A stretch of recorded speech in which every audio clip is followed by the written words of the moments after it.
Salut Snapchat, bien j'avais envie de te retrouver pour blablater un petit peu l'aspect un petit peu méta de Formule Blabla. Je me suis dit aujourd'hui on va sortir du cadre de la vidéo pour faire une vidéo sur comment sont faites les vidéos, non surtout les débriefs de Grand Prix, les reviews post-Grand Prix. Je me suis dit que ça pourrait être un concept intéressant parce que déjà on m'a demandé à quelques reprises, bon 3-4 fois, vas-y, ouais comment tu fais, comment comprendre un petit peu une course de Formule 1, donc je me dis c'est déjà une question qui peut être intéressante à aborder déjà pour expliquer comment que ça marche et surtout aussi aider peut-être un petit peu de nouveaux spectateurs, leur proposer un petit peu une vision plus large, modestement plus large, en tout cas qu'est la mienne, pour essayer de voir comment on passe de j'ai vu une course à j'essaye de comprendre ce qui s'est passé, pourquoi lui il a été bon, pourquoi lui il a été nul. Alors évidemment c'est un truc hyper personnel, bon ça marche plutôt pas mal puisque il y a quelques milliers de personnes qui viennent régulièrement pour m'écouter blablater après les courses, donc je me dis que c'est éventuellement à peu près intéressant. Le travail commence évidemment le vendredi avec les essais libres et tout. Alors moi j'ai toujours dit que les essais libres ça me faisait chier, que c'était chiant à regarder et que je les regarde rarement parce que le vendredi on est au boulot, le samedi c'est un peu plus complexe, mais malgré tout, le vendredi, c'est une journée à prendre en compte. Généralement, je vais essayer de rattraper déjà, avec le peu de temps qui me reste avant la qualification, d'aller voir. Là, je prends les graphiques de la Formule 1. Avant, on avait tout sur le site de Pirelli, maintenant je m'y retrouve plus, donc je m'aide un petit peu de ça pour avoir une vision d'ensemble. Alors là, ça m'aide déjà à faire une première prise de notes. Le classement, il est plus ou moins révélateur de certaines choses. Ce qui va m'intéresser à titre personnel, c'est le nombre de tours que les pilotes ont fait. Génial, j'ai dézoomé. Ce qui va m'intéresser aussi, c'est les relais qui ont été faits. On voit que chez Russell, il y a principalement eu du soft, chez Leclerc du medium, tout ça. On peut relever que par exemple Bottas a fait très peu de tours, 13. On va essayer de comprendre pourquoi. Idem pour les essais libres 2. Sainz, très peu de tours. Qu'est-ce qui s'est passé? Il s'est craché. Verstappen, un seul tour. Qu'est-ce qui s'est passé? Il a eu un souci. Bottas, c'est les suites du souci du matin.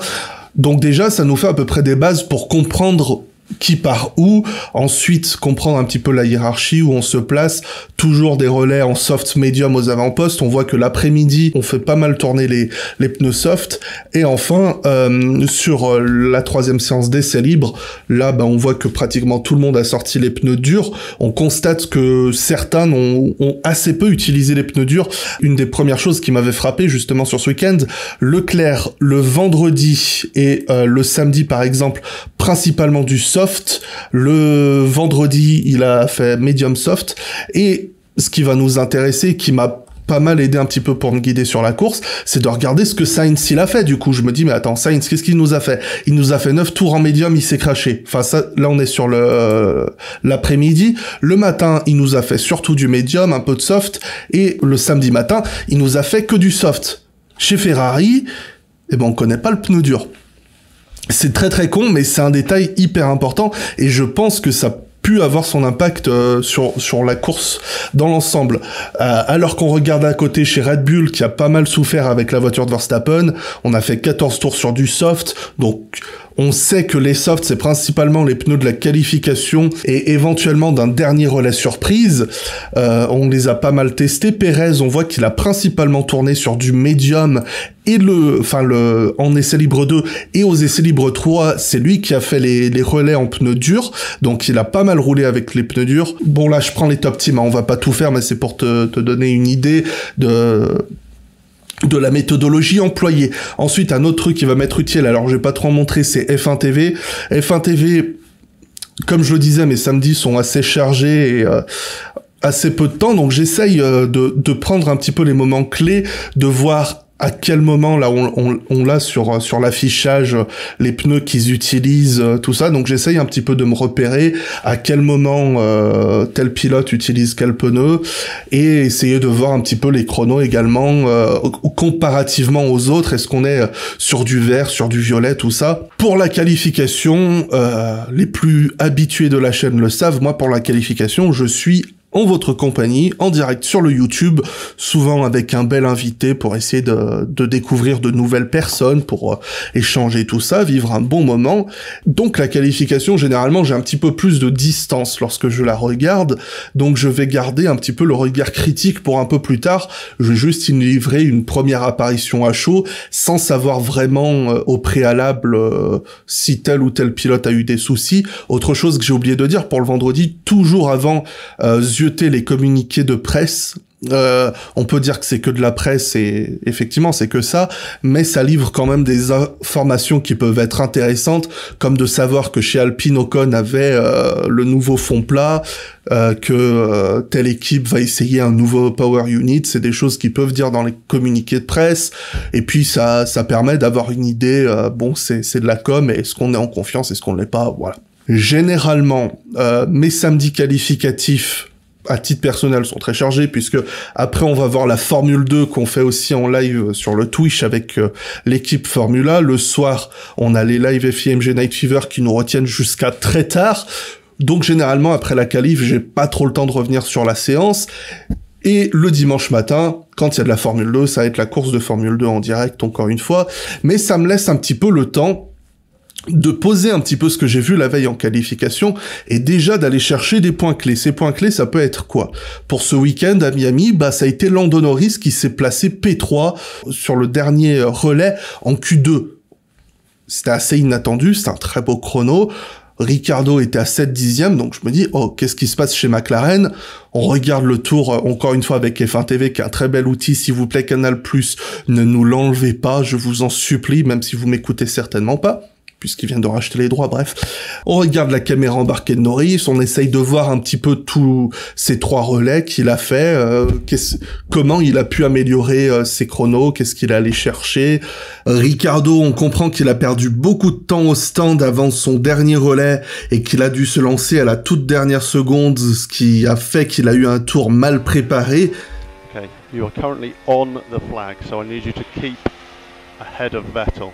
No, we're good. Just keep pushing. Push now. You're on the flag. We're going to be okay. Just. Pareil pour Joe. J'ai essayé de comprendre pourquoi il a été éliminé en Q1 avec une si bonne voiture.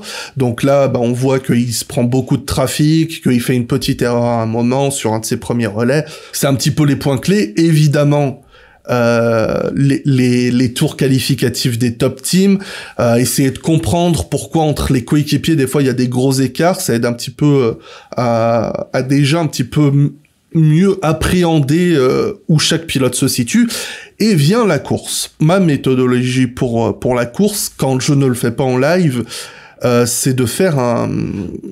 Hop, je vais le noter, petit bloc-notes, enfin voilà, c'est, ouais, je sais pas, une charte tour par tour. Donc j'ai ma grille de départ, bon là, malheureusement vous voyez pas le bord gauche, mais j'ai les positions 1, 2, 3, 4, 5, 6, 7, tout ça, Charles Leclerc, Carlos Sainz, tout ça. En haut, on a les tours, tour 1, grille de départ. Je marque les pneus avec lesquels ils partent, donc ils étaient tous en médium, Russell était en dur, voilà, qui démarrait où. Généralement, ce genre de choses, quand je fais les lives pendant les Grands Prix, je les fais pas, parce que c'est un peu compliqué d'animer, de suivre un petit peu tout ce qui se passe et prendre des notes. Généralement, je vais le faire après la course, je vais le faire assez facilement avec F1 TV. C'est un simple tour par tour. Froid, à chaque fois qu'on passe la ligne chronométrique, on relève la position de qui est où.